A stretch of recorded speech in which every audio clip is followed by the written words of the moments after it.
Guys, welcome to my channel. Today, lumabas tayo para magpa-underwash. Naghanap tayo ng shop na pwedeng mag-underwash at meron tayong nakita dito sa Taguig along Levi Mariano Avenue.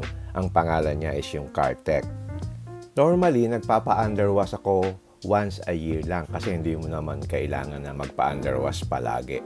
Gusto ko lang maging malinis at saka masilip din yung pang-ilalim. So, mas maganda pagka magpapa-underwash kayo, maghanap kayo ng merong lifter para maitaas talaga yung sasakyan, para mas proper yung washing. By the way, hindi rin ako nagpapa-undercoat kasi ang feeling ko hindi naman siya kailangan. Metallurgy has advanced so fast in recent years. So, sa factory pa lang may mga rust proofing na yan. So, hindi mo na kailangan yung mga undercoating, in my opinion. Kasi kung hindi properly applied, doon pwede matrap yung moisture na siyang pwedeng pagsimulan ng kalawang.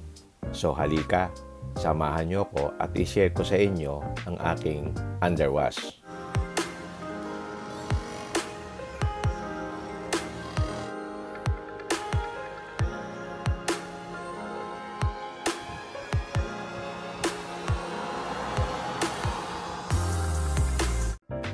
Yan, isasakay na nila sa lifter yung sasakyan. Dito sa pag-use ng lifter na to, dapat tama yung positioning ng lifter, Kasi pwedeng madisgrasya, pwedeng bumagsak yung sasakyan kung hindi properly nakaposition yan. Kaya binabantayan kong mabuti at ginaguide ko sila talaga kung saan yung dapat na posisyon ng lifter. So once na tama na yung position, pwede mo nang i-lift. Ayan, inililip na nila yung sasakyan. So, they double check it again kasi baka dumulas kung tama before talagang i-fully lift mo siya. Once fully secured na yung position, ililip na nila yan ng parang half lang yung taas. Why kalahati lang para maabot nung naglilinis yung fender liner.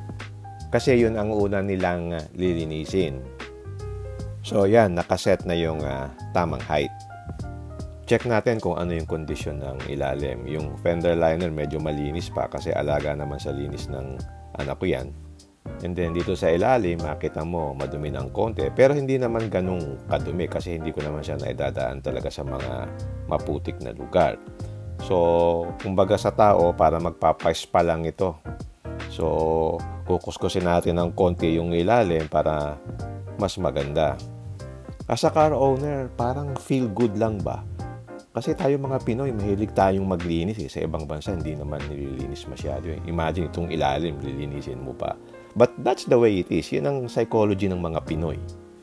So, ang unang procedure, i-spray muna nila ng water, yung underneath, And then, saka nila i-sprayan ng parang shampoo or sabon later. So, yan. Una nilang linisin yung ilalim ng fender. Kaya maganda yung height niya, eye level lang kasi para maabot mo itong ilalim. And then pagkatapos ng mga fender liner, yung pinaka-ilalim naman ang ini-sprayan niya ng mabuti para matanggal yung mga dumi. So once na ma-spray na niya ng water, then to follow, he will spray na with shampoo. So ang una niyang in-sprayan lang muna itong ilalim ng fender. Tapos mamaya yung pinakailalim pag iniangat mo na ng todo. So dito para maabot lang ng kamay niya yung ilalim ng fender. So yan, na-sprayan na niya yung fender, yung mag, saka yung step board. And then he started cleaning the underside para abot na abot ng kamay niya. He's using a sponge to clean yung ilalim nitong fender. And then he cleans the mag wheels at saka yung tires. Ang kagandahan nitong lifter na to, nakaangat siya, nakalawit yung gulong kasi 'di ba merong ibang lifter na yung gulong nando sa parang may platform. So hindi mo maiikot yung gulong. Saka dito mas madali siyang dukutin, 'di ba? So after cleaning the underside and front wheels, nilinis naman niya yung step board, tapos yung sa likod na fender naman ng ilalim ang kanyang nilinisan. Then, same procedure, yung mags nilinisan din. And then, lipat naman siya doon sa kabilang side. So, to repeat the same procedure of cleaning the fender and the mag wheels and the tires. And then, dito sa ilalim, mapapansin nyo yung balance arm. Yan yung dalawang white on both sides, ano. Yan yung pinakabit ko to reduce yung body roll. Very useful itong balance arm kasi itong Montero, masyadong malambot yung suspension. So, na-reduce yung alog at saka more stable ngayon ang aking cornering. Okay, tapos na yung pag-shampoo. So, in-spray niya uli ng water para malinis na.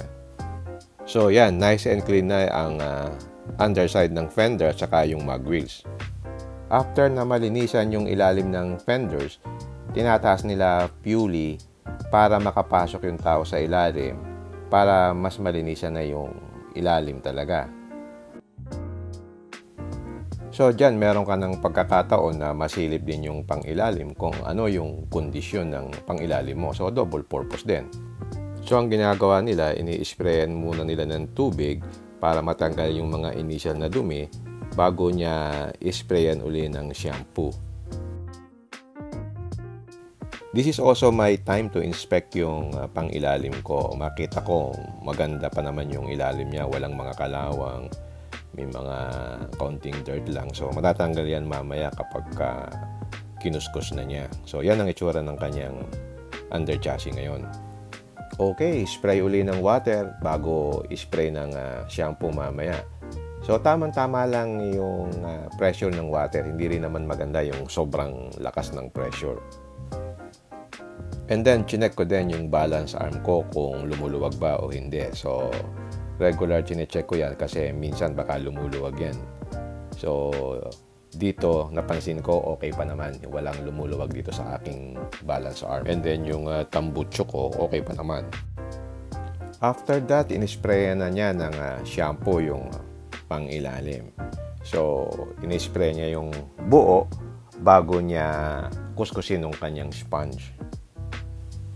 Yan, medyo nagso-soak muna ng konti yung shampoo tapos kukuskusin natin ng sponge. O yan, pumailalim na siya at kinukuskus niya na yung mga singit-singit. So, kumbaga sa parang nagtatanggal ka ng libag.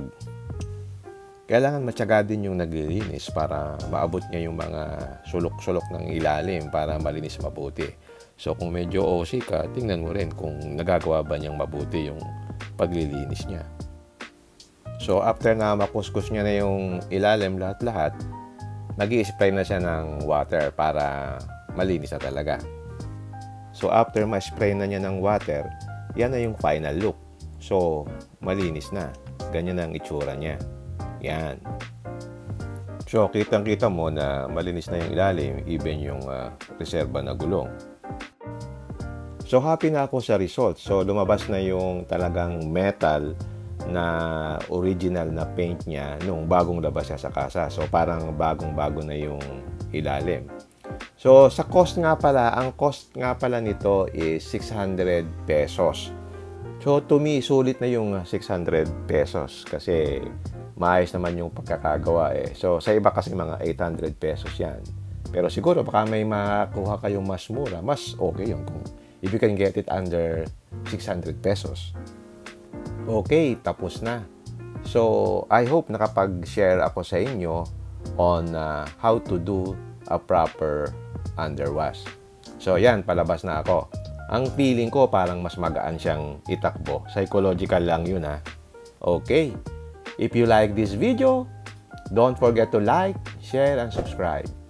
Until next time, see you again in my next vlog. Bye!